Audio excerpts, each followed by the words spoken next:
গত এক মাস ধরে রাজ্যের বিভিন্ন জেলা থেকে সাইবার প্রতারণার একাধিক অভিযোগ আসছিল। বিখ্যাত কোম্পানির নাম ব্যবহার করে বিভিন্ন ধরনের ডিজিটাল প্রতারণা, ভোট বিনিয়োগ, চাকরি দেওয়ার নামে প্রতারণার অভিযোগে জমা পড়েছিল 250টিরও বেশি। রাজ্য পুলিশের বিশেষ তদন্তকারী দল অপারেশন সার্ভার শক্তি এই চক্রের বিরুদ্ধে অভিযান শুরু করে। স্থানীয় পুলিশের সহযোগিতায় 15 দিন আগে বীরভূম থেকে 3 জন গ্রেপ্তার করা হয়, যারা জামতারা গ্যাংয়ের সদস্য বলে প্রমাণিত হয়। তাদের জিজ্ঞাসাবাদে জানা যায় আরও 46 জন প্রতারণা চক্রে যুক্ত। এখন পর্যন্ত 90% অভিযোগ মেটানো হয়েছে এবং বেশ কিছু মূল্যবান জিনিস বাজেয়াপ্ত করা হয়েছে।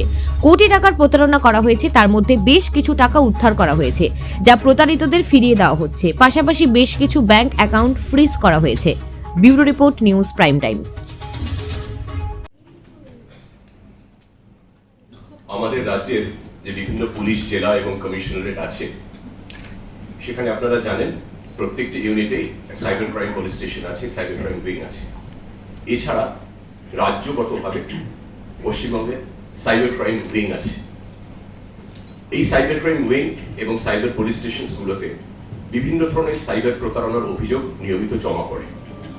কিন্তু গত এক মাস ধরে আমরা লক্ষ্য করছিলাম রাজ্যের একটি নির্দিষ্ট ভৌগোলিক অঞ্চল থেকে, নির্দিষ্ট করে বলতে গেলে পশ্চিমাঞ্চলের যে জেলাগুলি থেকে, মূলত বীরভূম, আসানসোল দুর্গাপুর কমিশনারেট, চন্দননগর, পূর্ব বর্ধমান পুলিশ জেলা এবং কিছুটা হুগলি জেলার অংশ থেকে খুব ব্যাপক হারে বিভিন্ন ধরনের সাইবার প্রতারণার অভিযোগ আসছিল, যেগুলো জমা পড়ছিল সাইবার থানায়, সংশ্লিষ্ট জেলাগুলি এবং সাইবার ক্রাইম উইংয়ে।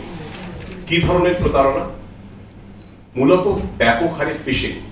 সাইবার প্রতারণায় ফিশিং কাকে বলা হয় আমরা সবাই জানি। কোনো বিখ্যাত সংস্থা বা কোম্পানির নাম করে আপনাকে যখন কোনো ভুয়ো SMS, হোয়াটসঅ্যাপ বা টেক্সট মেসেজ পাঠিয়ে আপনার ব্যক্তিগত তথ্য, গোপন তথ্য, যেমন আপনার পাসপোর্ট, ক্রেডিট কার্ড নাম্বার অসাধুভাবে হাতিয়ে নেওয়া এবং তারপর আপনাকে প্রতারণা করা, তাকে আমরা ফিশিং বলি সাইবার প্রতারণার জগৎ। ডিজিটাল অ্যারেস্টের খুব ঘন ঘন অভিযোগ আসছিল। ফেক জব স্ক্যামস, ভুয়ো চাকরির ফাঁদ পেতে প্রতারণা, লোক ঠকানো। ফেক ইনভেস্টমেন্ট স্কিমস, ভুয়ো বিনিয়োগের ফাঁদ পেতে সাধারণ মানুষের কষ্টের টাকা আত্মসাৎ করা, সেই অভিযোগ আসছিল। ফেক গ্যাস কানেকশন দেওয়ার নাম করে, তার সাবসিডি দেওয়ার নাম করে সেটা থেকে প্রতারণার অভিযোগ আসছিল। সেক্সটর্শনের অভিযোগ আসছিল।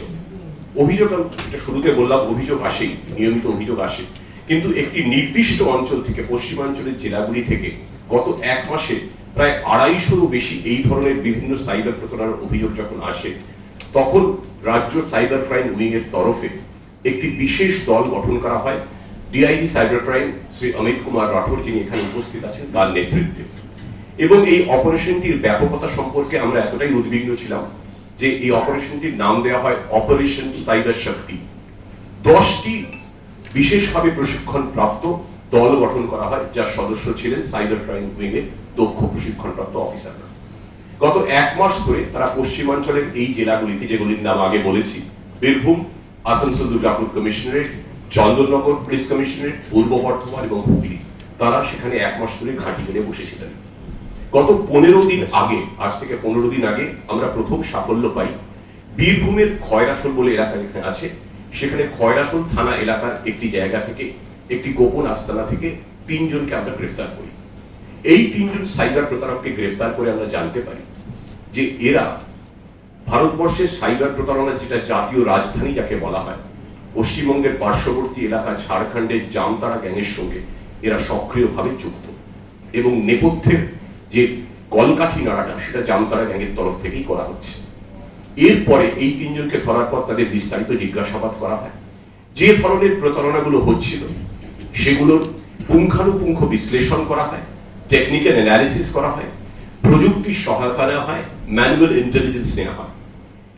এই সূত্র ধরে গত 15 দিনে তদন্ত চালিয়ে আসানসোল, দুর্গাপুর, চন্দননগর, পূর্ব বর্ধমান, হুগলি এবং অবশ্যই খয়রাসোল, মূলত ঝাড়খণ্ড লাগোয়া পশ্চিমবঙ্গের যে এলাকা, গত 15 দিনে 46 জন সাইবার প্রতারককে আমরা গ্রেফতার করতে সক্ষম হয়েছি। A total of 46 cyber criminals have been arrested. এবং এই যে 250 অভিযোগ জমা পড়েছিল, তার মধ্যে শতকরা 90% অভিযোগেরই কিনারা করা গিয়েছে। এবং এই যে প্রতারকদের তরফে এরা বিভিন্ন গ্যাংয়ে ভাগ হয়ে কাজ করত, 46 জনই যে কোনো একটি নির্দিষ্ট গ্যাংয়ের সদস্য ছিল এমন নয়, ছোট ছোট গ্যাংয়ে ভাগ হয়ে এরা কাজ করত এবং টার্গেট করত জামতারা সংলগ্ন, ঝাড়খণ্ড সংলগ্ন জেলাগুলির সাধারণ মানুষ, তারা প্রতারণার শিকার হতেন। এদের থেকে এখনো পর্যন্ত তদন্ত চলছে, গত পরশু অ্যারেস্ট হয়েছে কয়েকজন। এদের থেকে 84টি সেলফোন, 84টি সিম কার্ড, 2টো ল্যাপটপ, প্রচুর টেকনিক্যাল গ্যাজেটস, 100 খানেকের বেশিও ভুয়ো ব্যাংক অ্যাকাউন্ট, যাকে আমরা টেকনিক্যাল পরিভাষায় মিউল অ্যাকাউন্ট বলি, 100-রও বেশি ডেবিট কার্ড, ক্রেডিট কার্ড এবং ইত্যাদি আরো কিছু অত্যাধুনিক প্রযুক্তির সরঞ্জাম আমরা উদ্ধার করেছি। আমরা তদন্ত চালাচ্ছি। অপারেশন সাইবার শক্তি একটা সাফল্য পেয়েছে, কিন্তু এর বেশি গ্যাং মেম্বার বা কোন কোন নির্দিষ্ট জায়গা থেকে তাদের আমরা ধরেছি সেটা একদম খুঁটিনাটি তথ্য এক্ষুনি আমরা শেয়ার করছি না, তাতে অপরাধীরাই আরো সচেতন হয়ে যাবে। এই সাইবার শক্তি এই অপারেশনটা চলবে, 46 জন গ্রেফতার হয়েছে এবং আরো একাধিক গ্রেফতারির সম্ভাবনা আরো পরবর্তী কিছু দিনে রয়েছে।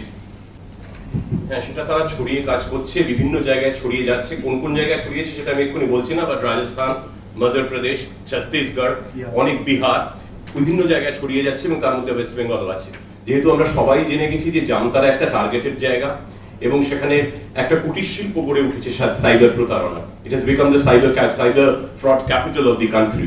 সেই জন্য পুলিশের অ্যাটেনশন এবং সাইবার ক্রাইম ইউনিটের অ্যাটেনশন এড়াতে তারা বিভিন্ন জায়গায় ছড়িয়ে যাচ্ছে, as you are rightly pointing out. এটা তারই একটা অঙ্গ। এরা ওয়েস্ট বেঙ্গলেও এরা প্রলিফারেট করার চেষ্টা করছিল, এই পার্টিকুলার গ্যাংটা বিভিন্ন গ্যাংয়ে ছড়িয়ে গেছিল, কিন্তু নেপথ্যের কলকাঠি জামতারা গ্যাংই ইজ দ্য নার্ভ সেন্টার। কোনো অফিস বা কোনো বাড়ি ভাড়া নিয়ে কাজটা করছিল কি? ডেফিনেটলি ইয়েস, বাড়ি ভাড়া তো নিয়ে করছিলই, বিভিন্ন জায়গায় ছিল, কিন্তু সেগুলোর ডিটেলস আমরা এক্ষুনি দিতে পারছি না। মানে in the interest of investigation definitely বাড়ি ভাড়া নিয়ে করছিল এবং করতো, বাড়ি ভাড়া নিত, তারপর কিছুদিন পরে যে কাজ শেষ হয়ে যাওয়ার পরে তারা they will go back to Jamtara and they safe haven in Jharkhand. এখানে স্টেটা কতদিনের জন্য তো ম্যাক্সিমাম? That depends. এটা ডিপেন্ড করছে 7 দিন, কখনো 10 দিন, কখনো 15 দিন, কখনো 3 দিন, depends on the type of fraud. কোনো ফ্রডের ক্ষেত্রে আপনার অনেক টাইম লাগে, ফিশিং এ সময় সাপেক্ষ। কোনো ফ্রড, ওটিপি ফ্রড বা gas connection fraud, instant DAC fraud বলে, ডেলিভারি অ্যাকসেপ্টেন্স কোড, সেগুলো তাড়াতাড়ি হয়ে যায়। কোন অপরাধটা করতে কতটা সময় লাগছে তার উপর নির্ভর করতো তাদের ওখানে মানে বসবাসের স্থায়িত্ব। Yes, yes. 1 মাস আগে আমাদের কাছে ও যেটা বলছিলাম এটা খুব অস্বাভাবিক না যে সারা রাজ্য জুড়েই সাইবার ফ্রডের অভিযোগ আমাদের কাছে আসে, কিন্তু গত 1 মাস ধরে হঠাৎ নির্দিষ্ট 4-5টা জেলা থেকে এত অস্বাভাবিক হারে ফ্রডের অভিযোগগুলো আসে, we have to take notice of that and act on it. এই জায়গাটা টার্গেট করা হয়েছিল, আমি এটা বলেছি শুরুতে, সেটা তবু আপনার প্রশ্নের উত্তরে বলে দিই। যেহেতু পশ্চিমাঞ্চল এলাকাটা জামতারার সংলগ্ন, ঝাড়খণ্ড থেকে সেখানে জামতারা থেকে সেইখানে আসা, সেখানে ঘাঁটি গাড়া, ওইখান থেকে জামতারা থেকে উত্তরবঙ্গ বা দক্ষিণবঙ্গে আসার থেকে পার্শ্ববর্তী জেলাগুলিতে গোপন আস্তানা গড়া এবং কাজ সারার পর আবার জামতারায় ফিরে যাওয়া, এটা অপরাধীদের পক্ষে অনেক বেশি সুবিধাজনক ছিল। সেই জন্যই তারা এই এবং আমাদের জেরায় তারা এটাই জানিয়েছে। এখনো পর্যন্ত যেটুকু আমরা জানতে পেরেছি, আমাদের তদন্ত চলছে, প্রায় কয়েক কোটি টাকার প্রতারণা এরা করেছে এবং ব্যাংক অ্যাকাউন্ট ফ্রিজ করে আমরা এই টাকা যাতে মানুষ ফেরত পান সেই প্রক্রিয়া চালু হয়েছে। সেই নির্দিষ্ট সময় সেটাও আপনাদের জানিয়ে দেবো, যারা প্রতারিত হয়েছেন তারা যাতে তাদের কষ্টের টাকা তারা ফেরত পান।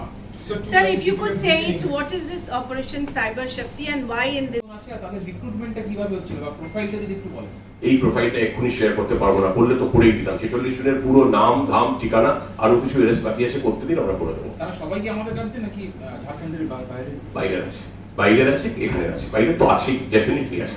আচ্ছা, টাকা কি কিছু রিকভারি করা গেছে, আটকানো গেছে? কিছু ব্যাংক অ্যাকাউন্ট ফ্রিজ করা হয়েছে, এন্ড এগেইন যেহেতু ব্যাংক অ্যাকাউন্টস গুলো নিউ অ্যাকাউন্টস আছে, তার এক্সাক্ট কোয়ান্টামটা এখনই বলছি না, বাট ডেফিনেটলি যেমন উনি বললেন কিছু ক্যাশ রিকভার করা হয়েছে, অ্যারাউন্ড 4.5 লাখ, 4.5 লাখের ক্যাশ রিকভার করা হয়েছে।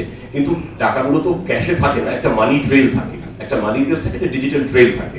টাকা উদ্ধার তখনই হয় যখন যে অ্যাকাউন্টগুলোতে টাকা চলে গেছে সেখানে ফ্রিজ করে, সেখানে ন্যাশনাল সাইবার ক্রাইম রিপোর্টিং পোর্টালের মাধ্যমে অভিযোগ করে টাকাটাকে রিকভার করে তারপর আমরা সাইবার জালিয়াতির টাকা নির্দিষ্ট যিনি প্রতারিত হয়েছে তাকে আমরা ফেরত দিই। সেই ফেরত দেওয়ার প্রক্রিয়াটা চলছে এবং আমরা সবাই যারা প্রতারিত হয়েছে ওই জেলাগুলি থেকে সবাইকেই আমরা খুব তাড়াতাড়ি তাদের যে কষ্টার্জিত টাকা চলে গেছে সেটা আমরা ফেরত দিতে সক্ষম হব। Across all ages, matrimonial fraud, সেখানে প্রবীণ নাগরিক না, অল্প বয়সী না। or OTP fraud, investment fraud, obviously youngsters. কিন্তু ফিশিং ফ্রড সেটা ওল্ড পিপল অলসো। কতগুলো অ্যাকাউন্ট ফ্রিজ হয়েছে? এইটা একটু এটা হাতে পরে বলবো, এটা থ্যাংক ইউ।